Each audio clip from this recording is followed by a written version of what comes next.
Let me tell you the story of the Squire's tale. It all started in his castle somewhere in Britain. This story is about a knight who went to visit the king and his lovely family. This knight was no ordinary knight. He brought with him a couple of gifts for the king. Each of these gifts has magical powers. The first thing I brought is a sword. This sword is able to cut through everything it touches. However, it is also able to heal everything.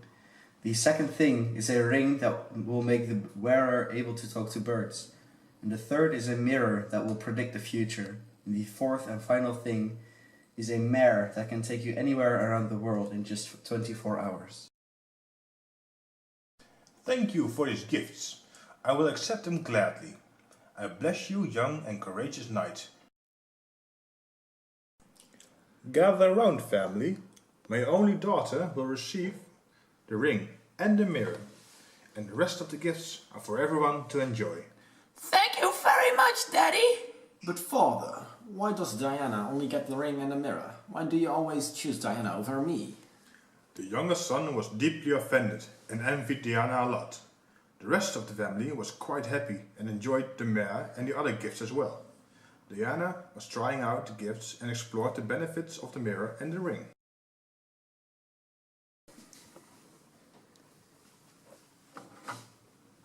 Diana was up in her tower reading one of her favorite books. Then she heard a weird screechy voice. She looked around but could not see anyone. She continued reading until just a minute after she heard the same voice again. She stood up and said, Hello, is anyone there? The daughter looked around and noticed a large bird sitting near the window. He was looking at her with an odd expression on his face. Wait, can you hear me? How is that even possible? Oh, right! I was gifted a ring that lets me speak with two birds. But what has happened to you? The bird was wounded heavily and had scars all over. Oh dear, I was madly in love with this other bird. He was so handsome. He was the only thing I could think about. But then he left me for a kite. Can you believe that? A kite. And since then I've been depressed and these wounds are self-inflicted because I could not take it anymore. Oh, my dear bird, is there anything I can do for you? Maybe you can help me take care of these wounds. Then I'll be fine. Of course I can do that. Just wait a minute. The daughter took care of the bird and his wounds. Then the bird took off and the daughter proceeded to read in her book. After a while she got bored and got up to do her hair. She went to the mirror and looked in it. Then suddenly she realized that she went to the wrong mirror. This was the mirror that showed the future. The daughter looked closely and saw her father, but then she noticed a big red stain in his clothes. She backed off, scared, realizing what this meant. She immediately started crying and ran back. The youngest son was in the garden playing around with the dog. He was having fun and was running around in the rose beds. Then his mother shouted angrily when she saw him and told him to go inside. The youngest son did not want to go into his room, so he went on a tantrum and went inside, shouting and yelling at his mother. Stupid mother! I can never have any fun in this bloody castle! The youngest brother went up into his room to try to get some rest and to read a book, because there was nothing else to do. Then his mother burst into his room. He noticed she was still quite mad.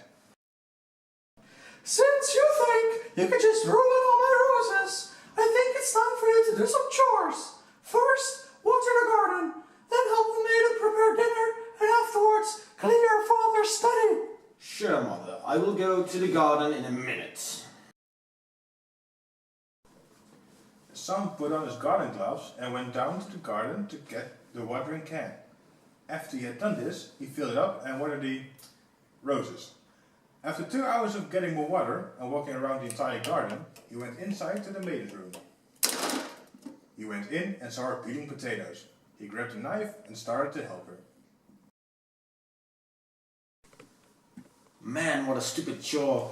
I would have been better off trying to feed leeks to lions. Luckily, I will not be here for too long anymore. Dear, it's almost dinner time. Hurry, come in. And don't forget to clean your father's study after dinner. It's dusty and it needs a good rubbing.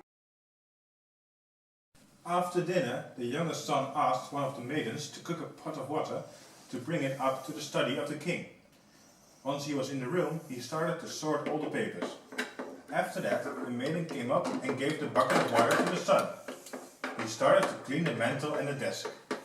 After a while, he got bored and started to look around for something else to do. Then he saw a sword hanging on the wall. He took it and started to swing it around, as if he was fighting against a horde of enemies. Haha, this is easy. I hope father will let me become a knight. I will slay every man who threatens my father. Then, while the son was swinging his sword, he quickly turned around, while still holding the sword. He heard a moan and closed his eyes out of fear. After he opened his eyes again, he saw what he had done. On the floor lay his father with a large wound in his stomach. Out of panic, the son ran down. Oh Lord, what have I done? I just stabbed my own father. I must get help. But no, if I tell anyone, they will know it was me, and I'll get exiled. I have to get out of the country. The son travelled far away on the horse that the knight had brought them. Finally away from the castle, finally safe. The son was about a day's ride away from the castle. However, just when he arrived, a thought popped into his mind. He suddenly realized that the blade of the sword also had the ability to heal the wounds the blade inflicted. The son mounted the horse again and rode back to the castle. Oh man, please let me be on time. I must save him. The youngest son made it back to the castle, but he was too late. This day shall be remembered as a tragic day, for we have lost not only a king, but a father too. After the ceremony and the crowning of the new king, the youngest son spoke to his brother, who was the new king. The oldest brother was furious and sentenced the youngest brother to the same fate as the previous king.